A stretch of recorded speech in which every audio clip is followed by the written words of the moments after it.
안녕하세요. 오늘은 제 인생을 송두리째 바꾼 놀라운 하루에 대한 이야기를 하려고 해요. 착하디 착했던 며느리와 시어머니인 제 이야기입니다.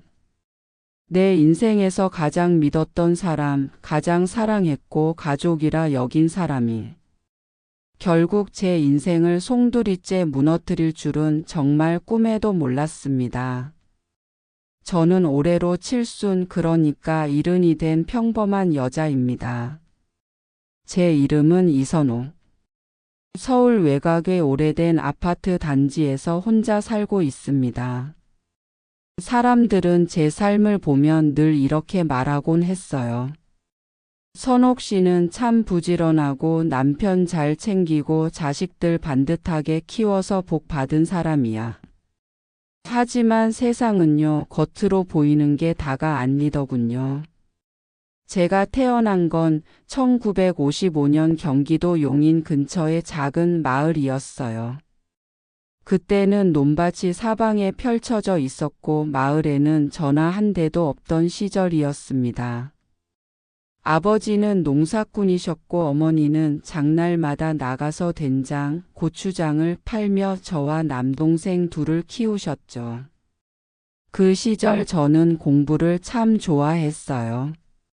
하지만 중학교를 졸업하자마자 가세가 기울면서 고등학교 진학은 포기해야 했습니다. 19살 무렵 저는 당시 25이던 남자 지금은 고인이 된 제 남편 김태수 씨를 만났습니다. 그 사람은 동네 철물점에서 일하는 청년이었는데 말이 참 따뜻했어요. 선옥 씨는 눈이 참 맑네요. 그 눈으로 보면 뭐든 다 믿고 싶어질 것 같아요.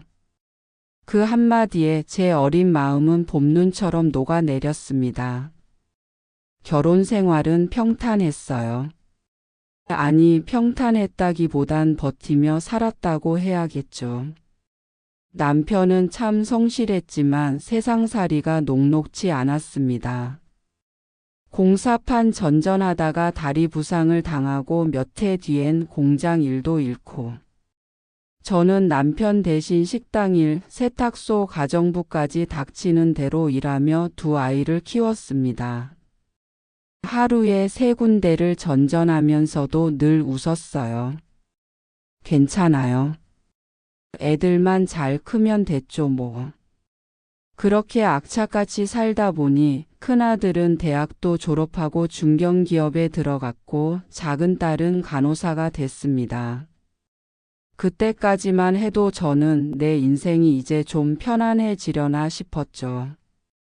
남편은 몇 년 전 지병으로 세상을 떠났고 저는 혼자 살며 손주들 돌보는 낙으로 지냈습니다.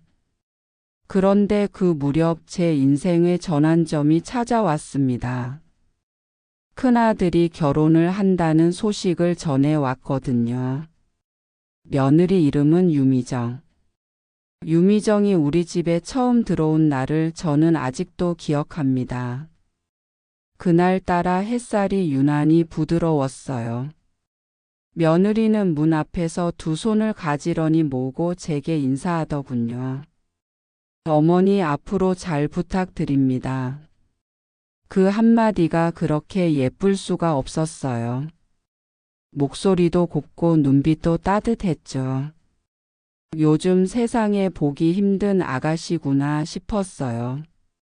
그날 저녁 저는 일부러 멸치 육수 내서 된장찌개를 끓였는데 며느리가 한 숟갈 뜨고는 세상에 어머니 손맛이 이렇게 깊을 줄 몰랐어요 하며 연신 감탄하더군요. 그때 저는 소소한 것에도 행복할 줄 아는구나. 우리 집에 복덩이가 들어왔구나 생각했습니다. 며칠 지나지 않아 유미정은 제게 손편지를 하나 건넸어요. 연한 노란색 편지지에 또박또박 쓴 글씨로 이렇게 적혀 있었죠. 어머니, 저에게 친정어머니처럼 대해주셔서 감사해요.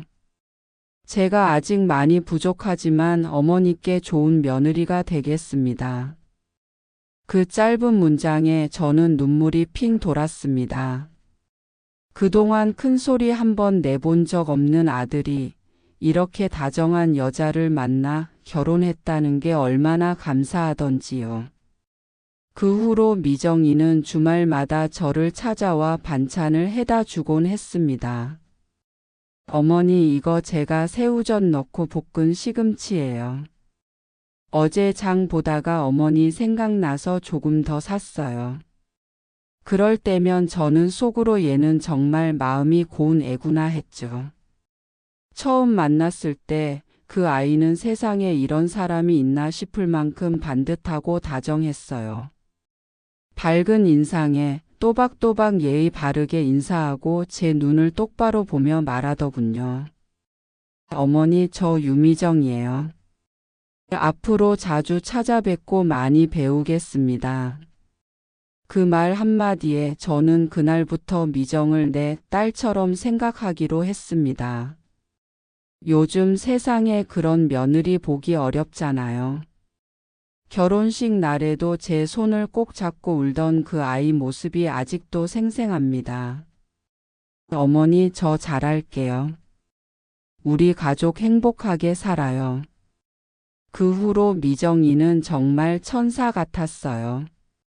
명절마다 먼저 찾아와 손수 음식을 차려놓고 제 건강도 꼼꼼히 챙겼습니다. 어머니, 이거 혈압에 좋아요. 요즘은 단 거 너무 드시면 안 돼요. 심지어 제 친구들이 와서 밥을 먹고 가면 직접 커피를 타서 내오며 웃는 얼굴로 말하곤 했죠. 어머니, 친구분들이 오시면 제가 꼭 챙겨요. 어머니는 편히 앉아 계세요. 그 아이는 완벽했습니다. 시댁 식구들 누구에게나 사랑받았고 남편인 제 아들 태연이도 늘 자랑스러워했어요. 엄마, 우리 미정이는 진짜 복덩이에요. 나 같은 사람 만나서 고생인데도 한 번도 얼굴 찡그린 적이 없어요. 그 말을 들을 때마다 저는 마음 깊이 감사했죠. 하늘이 내게 이런 며느리를 보내주셨구나. 그동안 고생한 보상이구나 싶었습니다. 제가 무릎이 시큰거려서 병원 다녀온 날이 있었어요.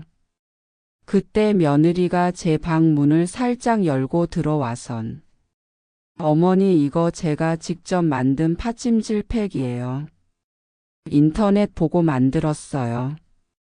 하며 제 다리에 찜질팩을 올려주었어요. 그 따뜻한 온기가 아직도 기억나요. 그날 밤 저는 아들에게 전화를 걸어 말했죠.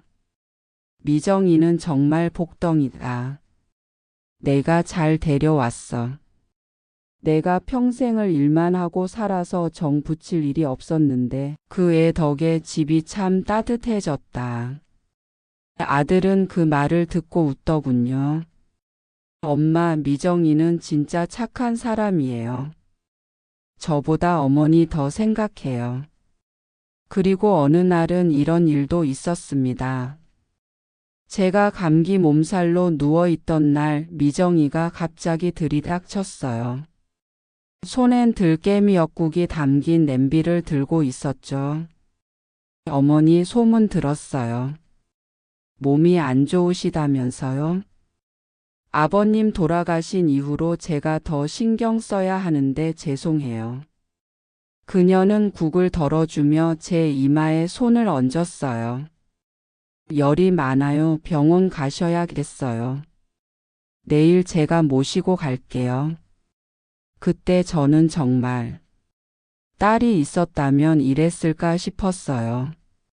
그뿐만이 아니었어요. 명절 때마다 미정이는 새벽같이 일어나 제사상을 함께 차렸습니다. 어머니, 이건 제가 할게요. 어머니는 앉아서 좀 쉬세요. 그리고는 조상님 앞에서 공손하게 절을 하며 항상 이렇게 말했죠. 할아버지, 어머니가 건강하게 오래오래 사시게 해주세요.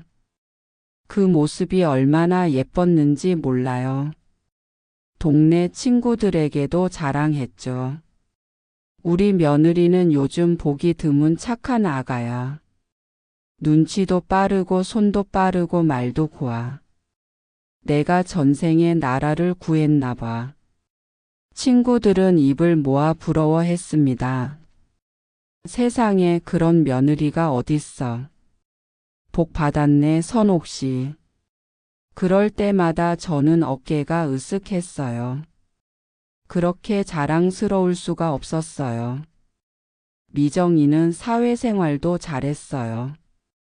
직장에서도 인정받고 시댁에도 성심껏 했죠. 친정 쪽도 챙기더라고요. 그런데도 언제나 웃는 얼굴로 말하곤 했어요. 어머니 저 이런 거 좋아요. 사람 챙기고 정 나누는 게요. 그런 미정이를 보며 주변 사람들은 다들 제 복이라고 했습니다. 그렇게 세월이 흘러 저는 점점 나이 들어갔습니다. 무릎이 시큰거리고 밤이면 손가락 마디가 욱신거렸죠. 그럴 때마다 미정이는 약을 사 들고 왔습니다. 어머니 이거 홍삼이에요. 꾸준히 드세요. 이건 병원에서 처방받은 연고인데 손가락에 발라보세요. 며느리의 그런 세심한 배려에 저는 마음이 녹아내렸죠. 그리고 그런 며느리의 진심을 보답하고 싶었어요. 그래서 내 집을 정리해 아들 부부에게 미리 물려주었습니다. 나는 괜찮다. 너희가 살아야지. 미정이는 처음엔 극구 말렸어요. 어머니 저희가 아직 감당이 안 돼요. 그냥 어머니 이름으로 두세요. 하지만 끝내 제가 밀어붙였죠. 이 아이는 믿을 만하다는 확신이 있었으니까요. 그때만 해도 저는 그것이 제 인생에서 가장 큰 복이라고 생각했습니다. 한 번은 이런 일도 있었죠. 제 생일날 미정이가 깜짝 케이크를 준비했어요. 거기엔 어머니 우리 가족의 햇살이 되어줘서 감사해요 라고 적혀 있었죠. 그녀는 작은 상자 하나를 건넸어요. 그 안엔 제가 늘 갖고 싶다던 진주 브로치가 들어 있었습니다. 어머니가 이거 하시면 훨씬 더 고우실 것 같아서요.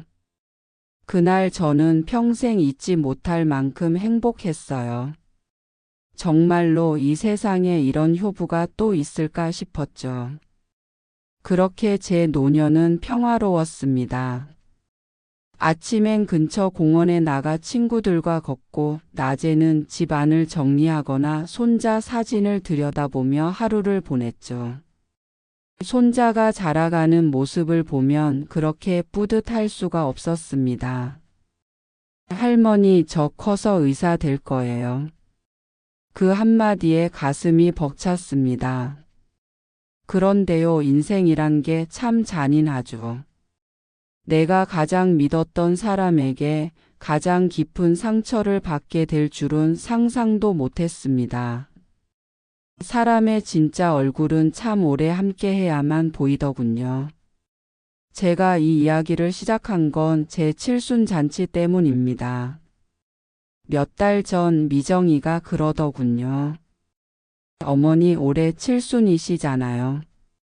저희가 꼭 잔치 준비할게요. 그때만 해도 저는 반대했어요. 아니야, 요즘 세상에 무슨 칠순잔치야. 괜히 돈 쓰지 말고 그냥 밥이나 먹자. 그런데 미정이는 단호했죠. 어머니 평생 가족 위해 고생만 하셨잖아요. 이번만큼은 저희가 어머니 위해 준비하고 싶어요. 그 말에 저는 마음이 설렜습니다.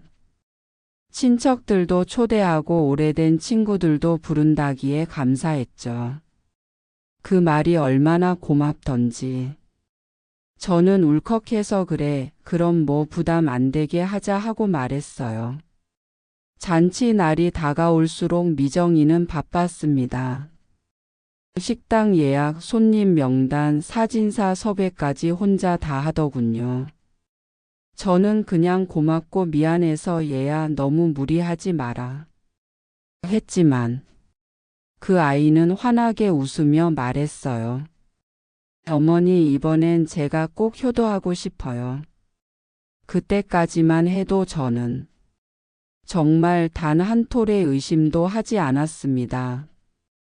잔치날 아침이었습니다. 그런데 바로 그날 제 인생이 송두리째 무너져 내렸습니다.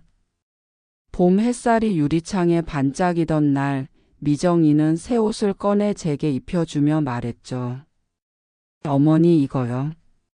제가 직접 고른 거예요. 색이 너무 잘 어울려요.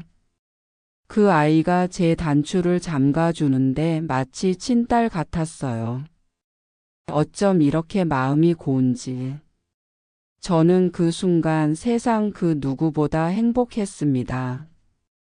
식당은 강남에 있는 고급 한정식집이었어요. 꽃 장식이며 음식이며 모든 게 정성스러웠습니다. 입구에는 제 젊은 시절 사진이 걸려 있었고 영상에는 가족의 추억이 담겨 있더군요. 이런 잔치를 내 며느리가 준비하다니. 눈물이 왈칵 쏟아졌습니다. 점심 무렵 가족과 친척들이 모인 식당은 웃음소리로 가득했어요. 미정이는 이리 뛰고 저리 뛰며 손님들을 챙겼습니다. 어머니, 여기 앉으세요. 태연 씨, 어머님 물 좀 드려요. 그 모습이 그렇게 자랑스러웠어요. 친구들도 제게 와서 속삭이더군요. 야, 선호가. 너 진짜 복 받았다. 저런 며느리 쉽지 않아. 그 말에 저는 또 한 번 웃으며 대답했죠. 그렇지? 나는 정말 복이 많아. 그런데 그때였습니다. 행사 중간쯤 식당 구석에서 일하던 종업원이 제게 다가왔어요. 낯선 얼굴의 젊은 남자였는데 숨이 차 있는 듯 급히 제 옆으로 다가와 속삭였습니다. 어르신, 잠깐 나와 보시겠어요? 처음엔 무슨 일인가 싶었죠. 그런데 그 종업원의 얼굴이 심상치 않았습니다. 입술이 파르르 떨리고 눈빛이 급했어요. 그리고는 저를 구석으로 데리고 가더니 낮은 목소리로 말했습니다. 어르신, 며느리 믿지 마세요. 어서 도망가세요. 예? 며느리 믿지 마세요. 도망가세요. 이거 보세요. 하고 속삭였을 때 저는 그 말을 믿을 수가 없었습니다. 그 말에 저는 얼떨떨했죠. 그저 생일 잔치에 온 손님인데 이게 무슨 소리입니까? 무슨 말이에요? 하고 물었죠. 아니야, 우리 미정이가 그럴 리가 없어. 그 애는 그런 사람이 아니야. 그녀는 제게 딸처럼 다가온 사람이었으니까요. 그 따뜻했던 손길, 웃음, 편지 한 줄 한 줄이 순식간에 머릿속을 스쳐 지나갔습니다. 종업원이 핸드폰을 제게 내밀었고 화면 속 그 한 장의 사진을 보는 순간 숨이 멎는 줄 알았습니다. 화면을 보는 순간 제 눈앞이 캄캄해졌습니다. 그 안엔 지연이가 있었습니다. 하지만 제가 알던 착하고 예쁜 며느리의 모습이 아니었어요. 미정이는 다른 남자와 함께 있었습니다. 그것도 너무나 친밀한 모습으로요. 두 사람은 호텔 방 안에서 웃고 있었고 그 남자의 품에 안겨 있는 며느리의 표정은 낯설고 차가웠습니다. 저는 순간 숨이 멎은 것 같았어요. 핸드폰을 쥔 손이 덜덜 떨렸습니다. 심장이 미친 듯이 뛰었죠. 그 순간 내 몸 안에 모든 피가 얼어붙는 듯 했습니다. 이게 무슨 일이야? 세상에 믿었던 사람은 오직 그 아이였는데 내 재산도 내 집도 내 마음도 다 맡겼던 사람이었는데 그 아이가 그럴 리가 없다고, 아니 있을 리가 없다고. 수없이 되뇌었지만 사진 속 그 얼굴은 분명 며느리 미정이었습니다. 그날 이후 제 인생은 완전히 달라졌습니다. 미정이의 진짜 얼굴을 확인한 순간부터요. 하지만 그건 아직 시작에 불과했습니다. 저는 사진을 보고도 믿고 싶었습니다. 믿지 않으려 몸부림쳤고 그마저도 제 자신을 위로하는 핑계에 불과하다는 걸 알면서도 자꾸만 되뇌었습니다. 설마라는 말이 머릿속을 맴돌았습니다. 밤이 되면 침대에 누워 천장을 바라보며 수없이 과거의 장면들을 재생했습니다. 며느리가 제 옆에서 웃던 모습, 손수 싸온 도시락에 담긴 작은 쪽지, 제 생일날 어깨를 주물러 주던 그 손길. 그 모든 게 진짜일까 아닌 걸까. 분간이 서지 않아 숨이 턱 막혔습니다. 며느리 미정은 정말 착한 사람의 표본처럼 행동해 왔습니다. 제가 아팠을 때 찾아와 밤늦게까지 약을 챙겨주던 일, 비가 내리면 우산을 들고 집 앞까지 따라와 배웅하던 일, 손자가 태어났을 때 처음으로 올려다보며 눈물을 흘리던 그 표정들. 그 모든 모습은 수년간 쌓여 주변 사람들의 입에 천사 같은 며느리라는 수식어를 붙여주었습니다. 이웃들은 종종 제게 말하곤 했습니다. 어머니 요즘 며느리 보기 드물어요. 정말 정이 깊어요. 그 칭찬은 저를 흐뭇하게 만들었고 그래서 더더욱 사진이 믿기지 않았습니다. 처음엔 아무것도 할 수 없었어요. 제 명의의 모든 자산이 이미 미정이 이름으로 넘어간 상태였거든요. 하지만 저는 단 하나의 희망을 붙잡았습니다. 그날 식당 종업원 저에게 사진을 보여줬던 그 남자. 그 사람이 무언가 알고 있을 거란 확신이 들었죠. 몇 날 며칠을 수소문했습니다. 식당에 다시 찾아가 물었지만 직원이 모두 바뀌어 있었어요. 예? 그런 분은 여기 없는데요. 그 말을 들으니 다리가 풀리더군요. 하지만 그때 주방 쪽에서 저를 보던 아주머니 한 분이 조용히 다가왔습니다. 혹시 그날 잔치하셨던 분이세요? 예, 맞아요. 혹시 그날 젊은 남자 직원 있었죠? 그 아주머니는 주변을 살피더니 제 손을 잡았습니다. 그 친구요, 그만뒀어요. 근데 제가 연락처 알아요. 잠시만요. 그날 저는 오랜만에 숨이 트이는 기분이었습니다. 한 줄기 빛이 보였달까요? 이틀 뒤 약속 장소는 구로의 허름한 찻집이었습니다. 문을 열고 들어서자 그 남자가 있었어요. 나보다 훨씬 젊었고 얼굴엔 긴장감이 묻어났습니다. 어르신, 저 죄송합니다. 그날 갑자기 말씀드려서. 아니에요. 고마워요. 근데 그날 보여준 사진 그게 뭐였죠?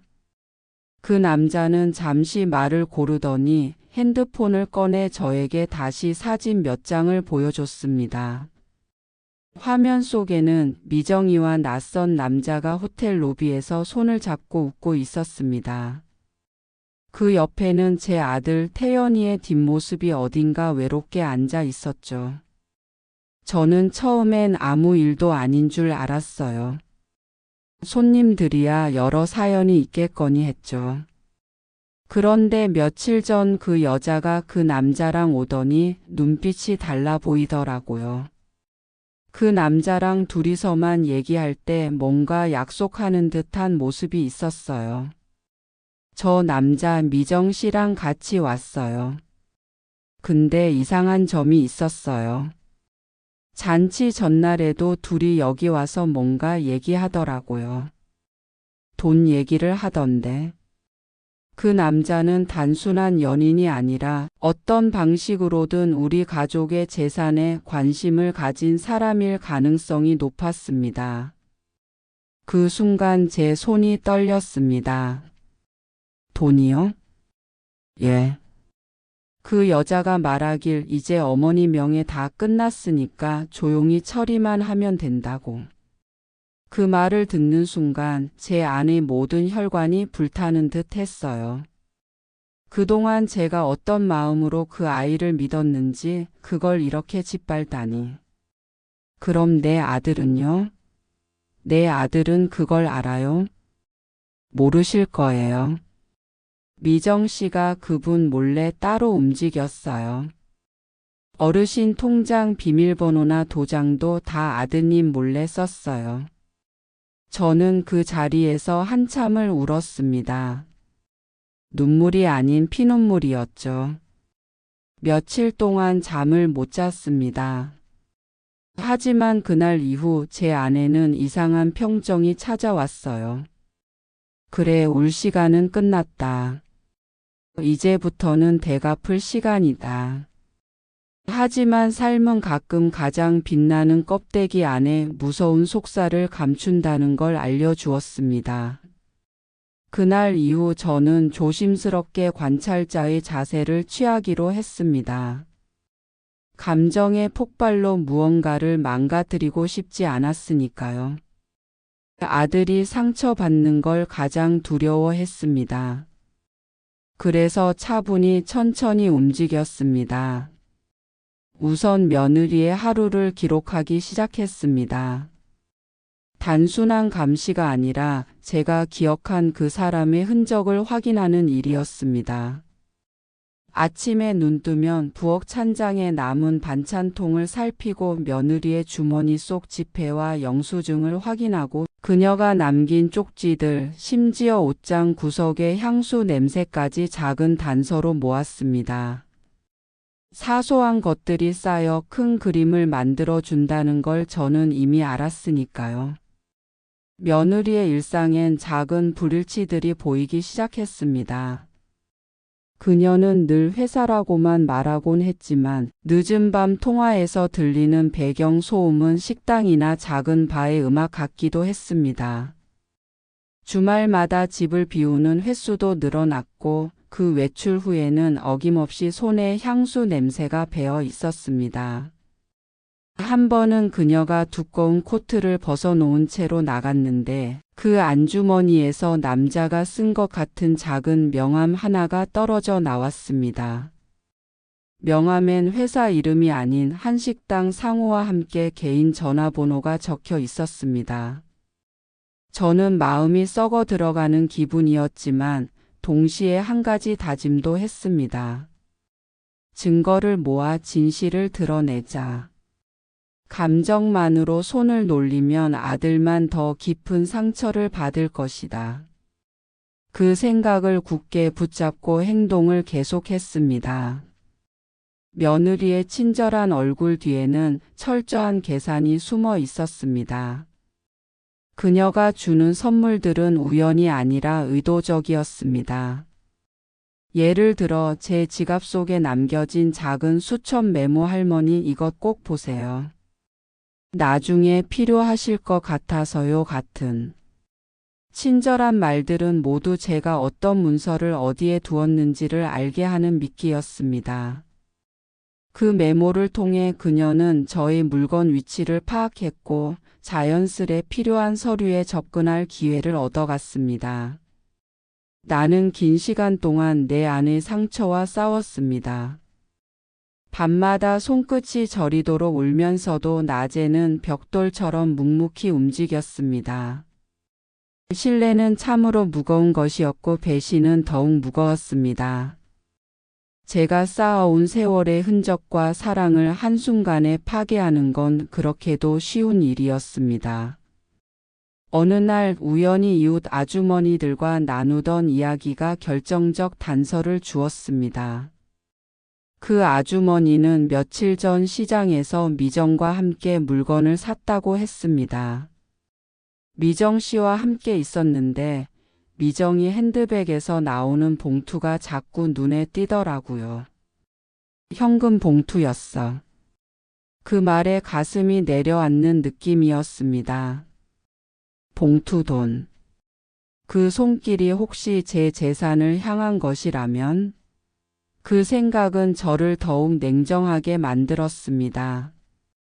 저는 변호사와 상담하기로 결심했습니다. 젊은 변호사였지만 증거를 모아 법적 절차를 밟는 데 능숙한 분이었습니다. 변호사는 제 이야기를 듣고는 조심스럽게 말했습니다. 어르신, 감정적인 대응은 오히려 불리할 수 있습니다. 우리가 해야 할 일은 체계적으로 증거를 수집하고 재산 이전 시도가 있었다면 이를 중지시키는 것입니다. 통장 내역, 통화 기록, 위임장 또는 등기부 등 모든 문서를 확보해야 합니다. 혹시 통장 거래 내역이나 증여 계약서, 도장 사용 기록 같은 건 있으세요? 없어요. 그 아이가 다 처리했어요. 그래도 희망은 있습니다. 불법적인 명의 이전이 확인되면 돌려받을 수 있습니다. 그 말에 저는 다시 숨을 쉬기 시작했어요. 감정의 홍수에 휩쓸리지 않고 법의 테두리 안에서 싸울 수 있다는 사실이 저를 조금 안심시켰습니다. 그리고 뜻밖의 사람에게 연락이 왔습니다. 바로 제 둘째 딸 은주였습니다. 그동안 연락을 거의 끊고 살았던 아이였죠. 남편이 외국 주재원으로 나가면서 바쁘다는 이유로 명절에도 못 내려오곤 했던 딸. 그 아이가 제게 전화를 걸어왔습니다. 엄마, 미정이 일 들었어요. 괜찮아요? 그 목소리를 듣는 순간 저는 눈물이 터졌습니다. 은주야, 엄마가 바보였어. 그렇게 믿었는데. 딸은 잠시 침묵하더니 단호하게 말했어요. 엄마, 이제 그만 당하고만 살지 마요. 제가 도와드릴게요. 변호사와 함께 우리는 작은 계획을 세웠습니다. 우선 아들의 동의 없이 재산 명의 변경이나 등기 이전이 시도되지 않도록 문서들의 보관 상태를 점검하고 중요한 서류들은 은행의 안전금고에 넣기로 했습니다. 그리고 며느리의 통화 기록과 메시지, 카드 사용 내역을 확보할 수 있는 합법적 방법을 찾기 시작했습니다. 증거는 불꽃처럼 확 타오르기 전에는 냄새도 없지만 한번 타오르면 모든 걸 태워버리는 힘을 가집니다. 저는 그 불씨를 모으는 일을 시작했습니다. 며느리 미정은 그동안 저를 요양원에 보내겠다며 제 집을 담보로 대출까지 받아 놓았더군요. 그 돈 일부는 본인 명의로 옮겨져 있었고요. 이건 완전 사기예요, 어머니. 변호사의 목소리는 단호했습니다. 그날 저는 남편 영정 앞에 다시 섰습니다. 여보, 이제 됐어요. 나 그냥 울고만 있는 여자 아니야. 이제 나도 싸워볼래요. 내가 잃은 모든 걸 내 손으로 되찾을 거예요. 그 와중에도 며느리는 평소와 다르지 않은 얼굴로 저를 대했습니다. 오히려 더 다정하게, 더 세심하게 보였습니다. 어머니, 요즘 편찮으시죠? 제가 저녁 일찍 가서 드릴게요. 그 말엔 어떤 계산된 온기가 배어 있는 듯 했습니다. 그 온기를 저는 혐오스러워했지만 그 혐오만으로는 그녀를 무너뜨릴 수 없음을 알고 있었습니다. 며느리의 가면 뒤엔 어떤 사람이 살고 있는지 저는 더 깊숙이 들여다보기 시작했습니다. 며느리의 배신은 단지 감정적 배신에 그치지 않았습니다. 그녀는 교묘하게 아들의 주변 사람들, 심지어는 제 친척들까지 설득하고 있었습니다. 우리 집에서 어머니가 이렇게 하셨어요. 할머님이 이렇게 말씀하셨어요. 그런 말들로 작은 불신의 씨앗을 심고 그 씨앗은 아들의 마음 한구석에 이상한 균열을 만들고 있었습니다. 그 균열은 시간이 지나면서 점점 더 벌어졌고 저와 아들 사이의 대화는 어색함으로 바뀌어 갔습니다. 어느 저녁 아들이 조심스럽게 저에게 물었습니다. 엄마, 요즘 좀 이상하지 않아? 미정이가 자꾸 나를 피하는 것 같기도 하고. 혹시 내가 모르는 문제가 있는 건 아닐까? 그 질문을 들을 때 제 가슴은 찢어지는 듯 했습니다. 어쩌면 이미 아들은 뭔가 감지했을지도 모른다고 생각했죠. 하지만 제가 그에게 모든 걸 털어놓는다면 그는 더 깊이 상처받을 수 있었습니다. 그래서 저는 천천히 아주 조심스럽게 진실을 꺼내기로 했습니다. 그날 밤 저는 아들 곁에 앉아 오래된 사진첩을 꺼냈습니다. 사진 한 장 한 장을 넘기며 과거의 이야기를 꺼냈습니다. 이건 내가 태어났을 때 사진이야. 내가 어깨를 들썩이며 웃던 모습, 이 집이 얼마나 너로 인해 빛났는지 몰라. 그렇게 천천히 시작된 대화는 아들의 마음을 조금씩 열게 했고 저는 그 기회를 놓치지 않고 준비해둔 서류 일부를 조심스레 보여주었습니다. 아들, 우리 집 서류들 여기 비밀번호로 된 서랍에 있어. 혹시 모르니 한번 같이 점검하자. 그 말에 아들은 처음엔 어리둥절했지만 결국 함께 서류를 정리하기로 했습니다. 함께 정리하던 중 우리는 며칠 전 제가 몰래 보았던 작은 위임장 초안과 영수증을 발견했습니다. 아들은 처음엔 믿지 않으려 했지만 서류들 사이에서 드러나는 일정 패턴과 카드 사용 내역, 그리고 미정이의 외부 지출 흔적을 대조해보자 표정이 변했습니다. 이게 어떻게 된 거야? 그의 말에 저는 천천히 숨을 내쉬었습니다. 우린 이걸 함께 확인해야 해. 감정으로 바로 신고하면 되돌리기 어려워질 수 있으니 법적으로 확실히 준비하자꾸나. 그 말을 들은 아들은 고개를 끄덕이며 처음으로 분노 아닌 결의의 눈빛을 보였습니다. 그 결의는 우리에게 큰 힘이 되었습니다. 우리는 변호사와 다시 만나 모든 문서를 제출했고 은행과 부동산 사무소에 상황을 알리기 시작했습니다. 그 과정은 고통스러웠지만 동시에 해방감도 있었습니다. 제겐 이제 수집한 증거로 진실을 드러내겠다는 목표가 생겼고 그 목표는 하루하루 저를 더 강하게 만들었습니다. 며느리는 여전히 눈부신 미소로 저희 앞에 섰습니다. 그러나 그 미소는 점점 힘을 잃어가는 듯 보였습니다. 어느 날 밤 저는 몰래 며느리의 외투 주머니에서 떨어진 작은 봉투를 주었습니다. 봉투에는 손글씨로 비상금이라 적혀 있었고 안에는 몇 장의 지폐가 들어 있었습니다. 그걸 들고 아들 앞에 섰을 때 그의 얼굴은 창백해졌습니다. 이건 왜? 제가 아무 말 없이 봉투를 내밀자 아들의 손이 떨렸습니다. 그렇게 우리는 명백한 재정적 증거를 하나 더 손에 넣게 되었습니다. 증거가 쌓여갈수록 저의 분노는 차츰 냉정으로 변했습니다. 복수는 더 이상 단순한 분풀이가 아니었습니다. 그것은 정의를 되찾는 과정이 되었고 저는 그 길을 묵묵히 걸어가기로 했습니다. 아들이 상처받는 것을 막기 위해 우리는 법적 절차를 밟아 며느리의 재산 접근을 차단하고 필요한 경우 형사 고발까지 준비하기로 했습니다. 어느새 저녁이 깊어가고 창밖의 달빛이 은빛으로 부서지면 저는 차분히 속으로 기도했습니다. 이번엔 끝까지 가자. 우리가 지켜온 것을 되찾자. 그 기도는 울림이 되어 제 마음 깊숙이 박혔고 그 울림은 저를 더 단단하게 만들었습니다. 며느리의 배신을 마주한 그 시절은 고통과 분투의 시간들이었습니다.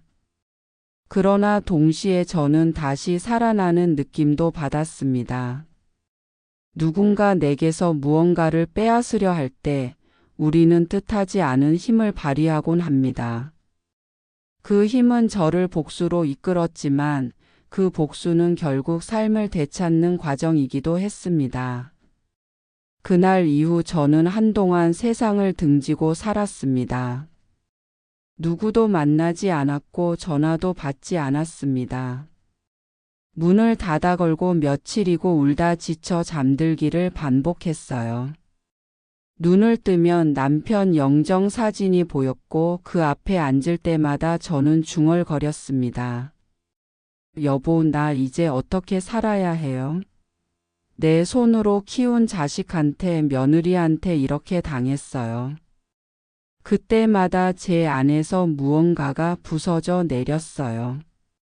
그동안 믿어왔던 모든 것, 가족, 사랑, 효심, 그게 다 거짓이었나 싶었습니다. 얼마나 울었는지 모릅니다. 밤이 되면 불을 끄고 미정이의 말투와 웃음을 떠올렸어요.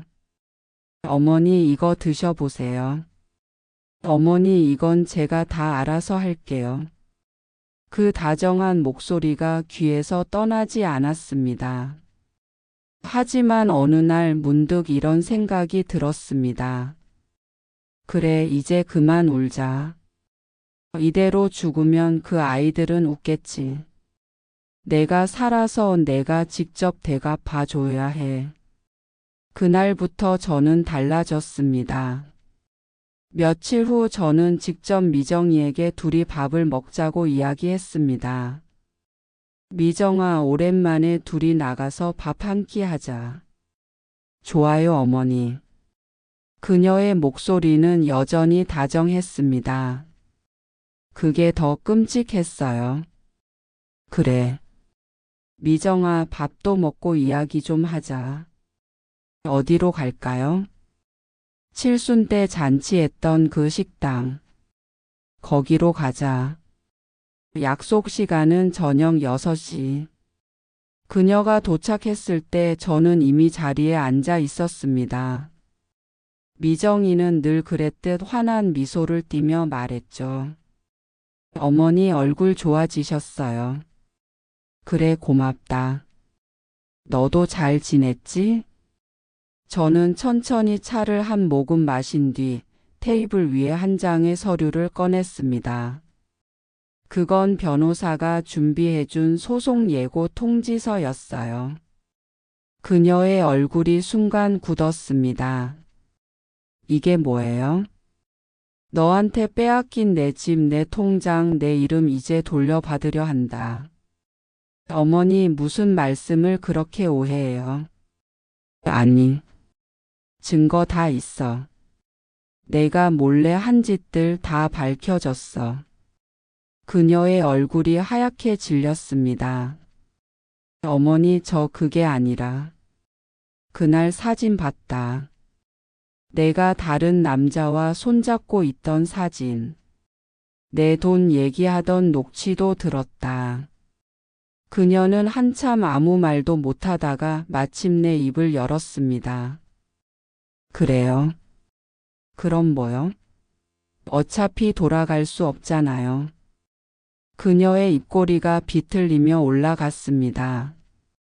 세상 그렇게 착하게만 살면 뭐가 남아요, 어머니? 저는 저 나름대로 살아남으려 한 거예요. 그 순간 저는 분노보다 슬픔이 먼저 밀려왔습니다. 미정아, 널 딸처럼 생각했는데. 그게 문제죠. 전 딸 아니잖아요. 그녀는 그렇게 말하고 자리를 박차고 나갔습니다. 그날 밤 저는 다시 결심했습니다. 이 싸움 절대 도중에 멈추지 않겠다. 며느리는 여전히 저를 속일 수 있다고 생각했는지 저에게 애써 밝은 얼굴로 전화를 걸어왔습니다. 어머니, 요즘 건강은 좀 어떠세요? 제가 곧 다시 찾아뵐게요. 그 목소리엔 한 톨의 진심도 없었습니다. 그제야 저는 깨달았어요. 그동안 제가 며느리에게 준 건 사랑이 아니라 통제 없는 믿음이었다는 걸요. 며칠 뒤 경찰 조사와 법적 절차가 본격적으로 시작됐습니다. 저는 조용히 준비해둔 복수의 무대를 열었습니다. 며느리가 제 명의로 몰래 대출을 내고 부동산까지 넘기려 했던 정황은 이미 변호사와 함께 확보해 두었습니다. 그녀가 무심코 제 도장을 찍은 서류들.